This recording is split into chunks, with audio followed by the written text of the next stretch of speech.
Welcome back to the show.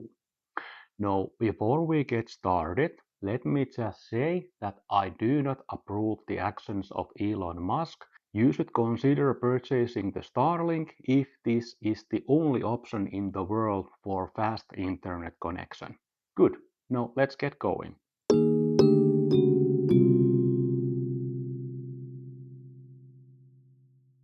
Now, as you can see, this is a quite heavy box. But before we get to the unboxing, let's talk a little about the differences. My idea here is to compare the Starlink to 5G. So let's check out what are the differences. Now both are wireless connection to internet, but how they operate is quite different. Now the Starlink connects to a satellite, which is in the space, of course. With 5G, it connects to a cellular tower, which is located on the surface of Earth. On both, the speed depends on the service plan that you get with the device. Now let's talk about the prices. With Starlink, you have two different options. There's the residential and the residential light. Time of shooting this video, the residential light was 35 euros a month and the residential was 50 euros a month. Besides the service plan, you also need to purchase the hardware. Standard kit version 4 retails around 350 euros at the moment. With a quick math, the yearly fees would be euros with the hardware and the service plan for the first year. Now the hardware is rated IP67, which means that even here in the cold north you can use it outside. It will survive in the zero temperatures or the minus temperatures that are common in here. Now when comparing to 5G, the 5G depends a lot on the operators that are operating in your region and what kind of a data plans they are selling. Currently here in Finland, the cheapest 5G connection is 22 euros a month. Average price is around 40 euros a month. Besides that, you of course need to get the modem. Indoor modems are cheaper. You can get them around 100 euros. But in fairness, as we are comparing to the Starlink, which you can install outdoors, we will also check the prices of outdoor modems. The cheapest outdoor modem at the moment is 269 euros. So combining that to the cheapest subscription price, the yearly price would be 534 euros. Now let's talk a little about the speeds of the connection. No, Starlink doesn't directly say what the speeds are anywhere at their site. I had to do a little digging around retailer sites. The download speed should vary from 25 to 255 megabytes a second. The plans that Starlink offers, like I said, are the residential and the residential light.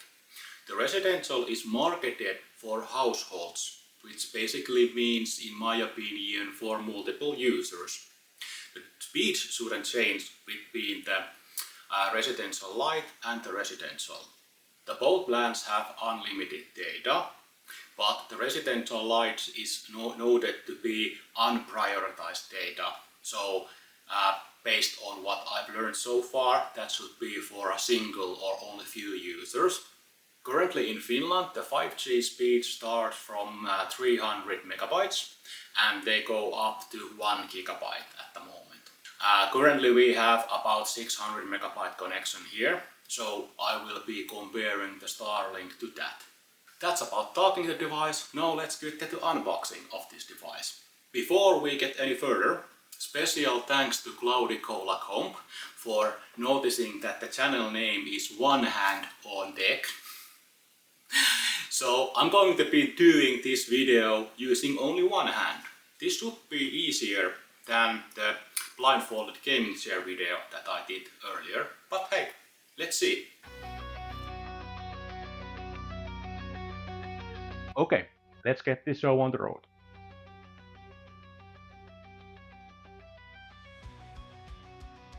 Wow. So here's the instructions how to connect everything and download the app. Regularity notices. Okay, this is a big boy. Full metal stand. And the big boy.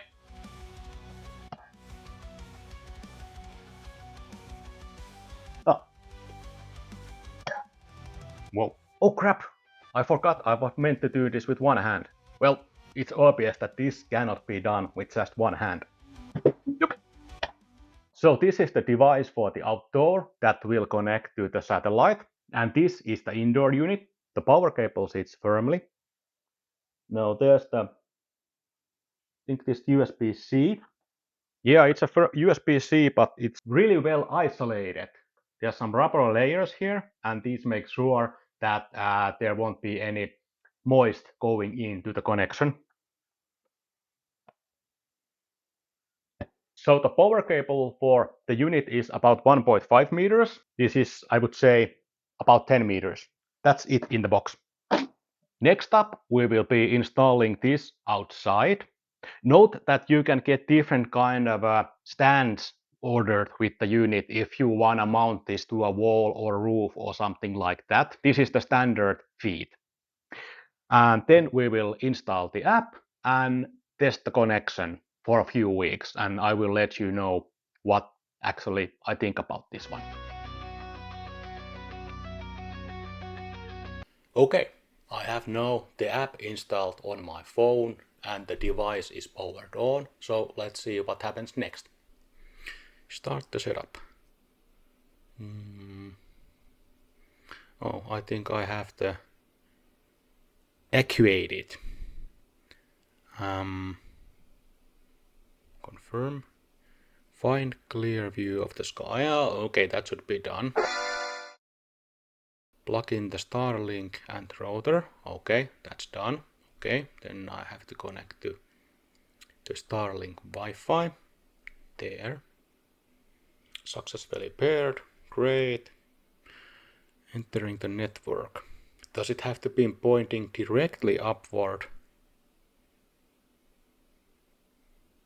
Ah no, it has found a satellite and it's attempting to join the Starlink network. Okay. Oh, it's just booting on the top. Maybe I should read the manual or the instructions for a while. Can I also configure the Wi-Fi while I'm here? Network name. Alright. Okay, it's storing the new Wi-Fi settings to the device. This takes about 1 minute. I have to say that that's quite long when setting up a router network, but was I able to break it this fast? New record. Okay, for the future reference, when you are connecting the device to the satellite, it's not a smart thing to change the Wi-Fi settings at the same time. Manual update for the Starlink. Let's see what happens if I update the firmware while I'm installing it. I don't really think that's a smart move, but then again, I'm not a smart man. Maybe I did install it incorrectly. I'll have to take a look outside. Before we get any further, I need to readjust the satellite. As you can see from the app, that it is saying that it is obstructed. Good thing about the app is that you can actually see here where the obstructions are. So in my case, the obstructions are the trees behind me. So now I'm gonna climb up to the roof and find a better place.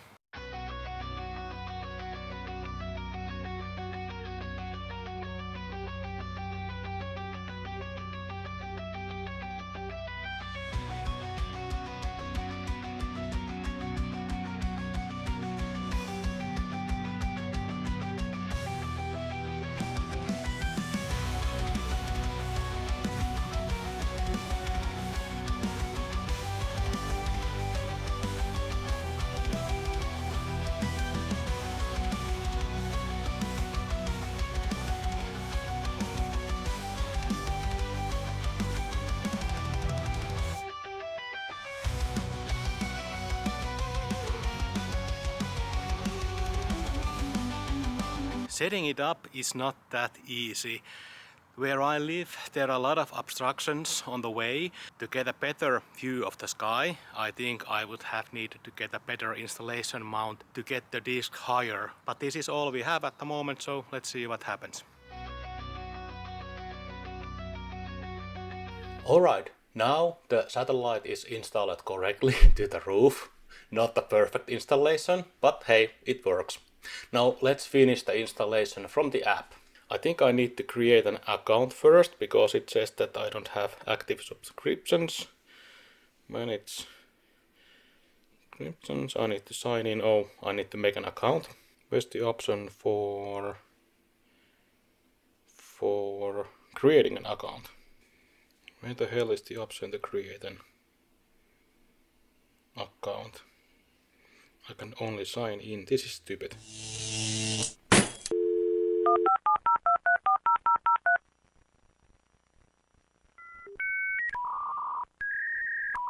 Okay, now here's something that I learned. If you are about to purchase a second-hand used Starlink, make damn sure that the previous user has removed and released the account to you. Because if that is not done, you can't use the Starlink. Like you know, may guess the device that I got in my hands on has been used before. But hey, it took only a few days to clear this up. But now let's take a look at the software. I done already the account and I've set it up on the roof so we can check how it looks from the app side. So this is the main view. So as you can see that the device is telling me that it is obstructed at the moment. So I have to, before I start using this really, I have to find a better place for it and make sure that there are no obstructions in the satellite view.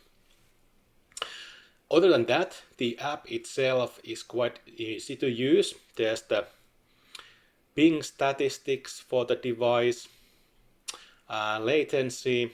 This is something that I understood is better compared to the 5G, that the latency in gaming should be better, but let's test it later on.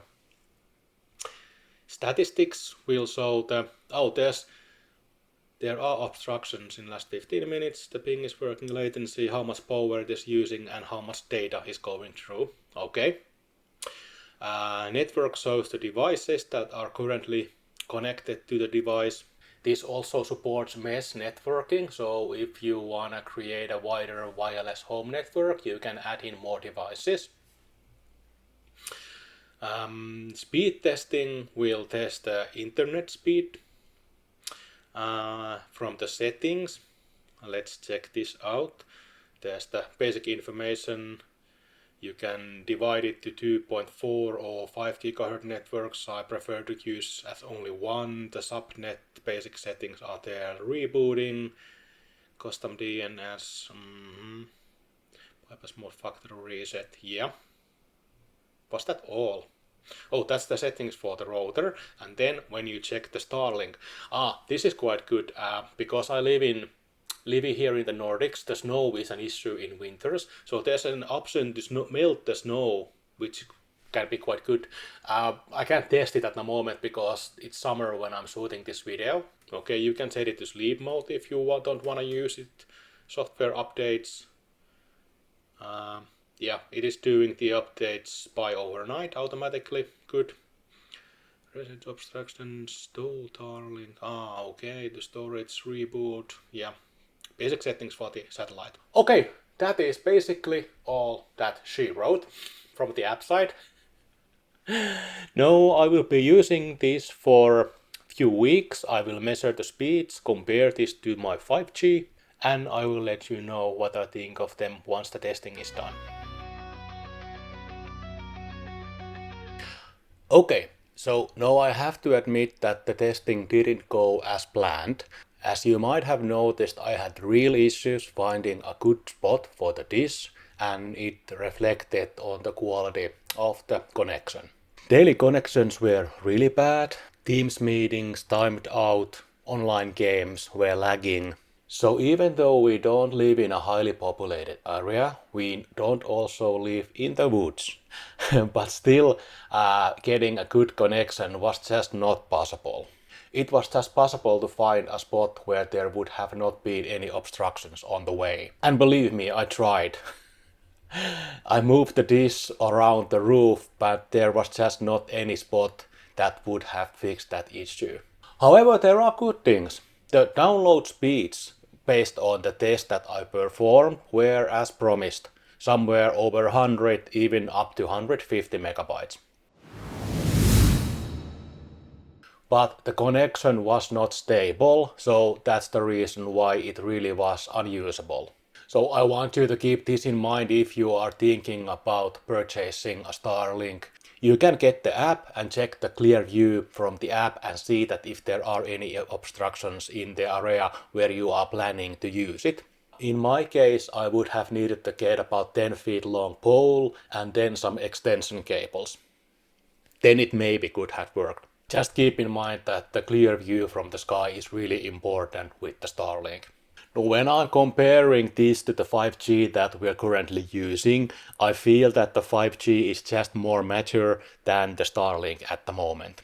Of course, as the 5G is more older technology and it has been wider available, all the little bugs and issues have been ironed out over the years. Hopefully in the future the connection could get more stable, so there wouldn't be so much issues with the obstructions. But as it currently is, I can't recommend Starlink. That's about it, guys. Thanks again for watching.